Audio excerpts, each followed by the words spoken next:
مرحبا بكل المتابعين الكرام في هذه التغطية الخاصة باللقاء الذي يجمع بين المنتخب المغربي ومنتخب السنغال للسيدات في بطولة كأس أفريقيا المقامة بالمغرب.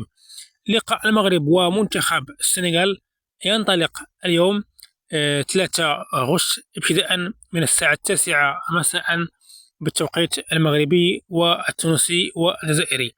لقاء يمكنكم متابعته عبر قناة الرياضية المغربية TNT وعبر قنوات بي إن سبورت القطرية.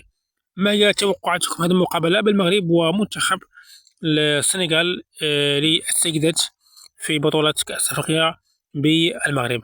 نتمنى التوفيق للمنتخب المغربي في هذا اللقاء بعدما حجز مقعده في الدور الثاني بعد الفوز على كينيا والجزائر في الجولة الأولى والجولة الثانية. بالتوفيق إلى بؤة أطلس إلى منتخب السنغال للسيدات وإلى فيديو قادم. شكرا لكم.